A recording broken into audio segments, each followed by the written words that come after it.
গত 1 বছর ধরে বাংলাদেশের ইউনূস সরকার ভারতের সঙ্গে সম্পর্ক যেরকম নিচে নিয়ে গেছে, যেভাবে মৌলবাদী জঙ্গিতন্ত্রকে মদদ দিয়েছে, পাকিস্তানের উপগ্রহে পরিণত করেছে বাংলাদেশকে, তাতে ভারত সামরিক অভিযানের কথা ভাবতেই পারে। নিজের দেশের শান্তি, শান্তি এবং নিজের দেশের কি বলবো সার্বভৌমত্ব রক্ষা করার জন্য। এটা যেমন সত্যি, তেমন এমন বেশ কিছু কারণ আছে যেগুলো দেখলে মনে হয় ভারত এমন কোনো যুদ্ধ অভিযানে নামবে না বাংলাদেশে।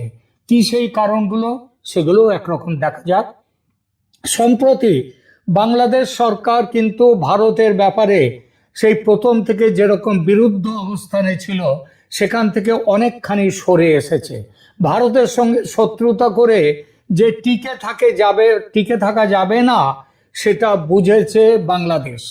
তাই সম্পর্ক স্বাভাবিক করার জন্য সৌহার্দ্যের হাত বাড়াচ্ছে। এই ভোল বদল কতটা যান্ত্রিক, কতটা আন্তরিক, আর কতটা চাপে পড়ে সেটা নিয়ে প্রশ্ন তোলাই যায়। শোনা যাচ্ছে আমেরিকার ট্রাম্প প্রশাসনও ইউনূসকে নির্দেশ দিয়েছে ভারতের সঙ্গে সম্পর্কের উন্নতি করতে। তাই কিছুদিন ধরে দেখা যাচ্ছে ইউনূসের এই ভোল বদল। আমেরিকা এই নির্দেশও দিয়েছে চীনের সঙ্গে বেশি ভাব বা হবনবিং করা যাবে না, সেটাও মানতে বাংলাদেশ বাধ্য। ব্রহ্মপুত্র নদের ওপর চীনের যে বাঁধ তৈরি শুরু হয়েছে, এই বাঁধ যে বাংলাদেশের জন্য কি ভয়ঙ্কর বিপর্যয় নিয়ে আসছে, সেটা বুঝতে যে মগজের দরকার, সেটা এই মুহূর্তে বাংলার শাসকদের নেই। সুতরাং এটা আজকে না হলেও একটু একটু করে বাংলার শাসকদের, সে যেই থাকুক না কেন, তাদের মাথায় আসবে চীনা অস্ত্রে সজ্জিত বাংলাদেশের সামরিক ক্ষমতা সেটাও যে শূন্যের কাছাকাছি, সেটা পাকিস্তানকে দেখে হয়তো বুঝেছে বাংলাদেশ।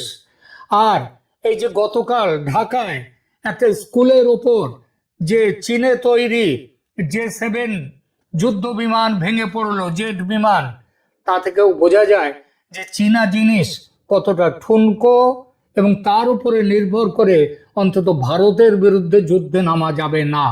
তাই পায়ে পা বাঁধিয়ে ঝগড়ার রাস্তা থেকে সরে আসছে ইউনূস প্রশাসন।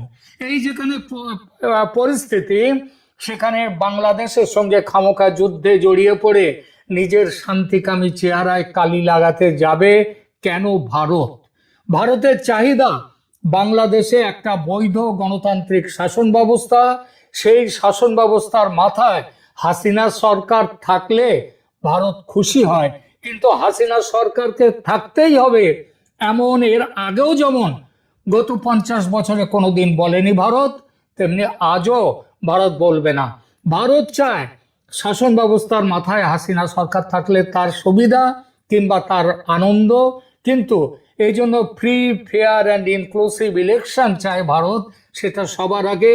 এবং সেখানে শেখ হাসিনা যদি জিতে ক্ষমতায় আসেন, তাহলে তো ওয়েল অ্যান্ড গুড, সেটাই ভারত বলবে, সেটাই ভারত চাইছে, বারবার বলছেও সে কথা, free, fair and inclusive election, যেখানে আওয়ামী লীগকে নিতে হবে। এবং লিখে নিন, এটা মেনে নেওয়া ছাড়া ইউনূসের সামনে কোনো পথ নেই।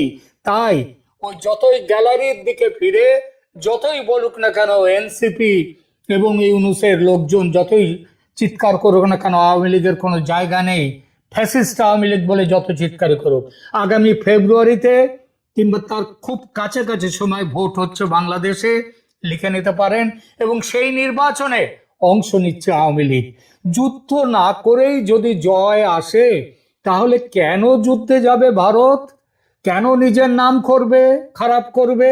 অতএব নির্দ্বিধায় বলা যায়, ভারতের যুদ্ধ প্রস্তুতি বাংলাদেশের বিরুদ্ধে নয়, বর্তমানে যে প্রস্তুতি চলছে সেটা পাকিস্তানের বিরুদ্ধে। এবং এই প্রস্তুতির পাখির চোখ হলো পাকিস্তানের কোমর ভেঙে দিয়ে পাক অধিকৃত কাশ্মীরকে ভারতের দখলে নিয়ে আসা।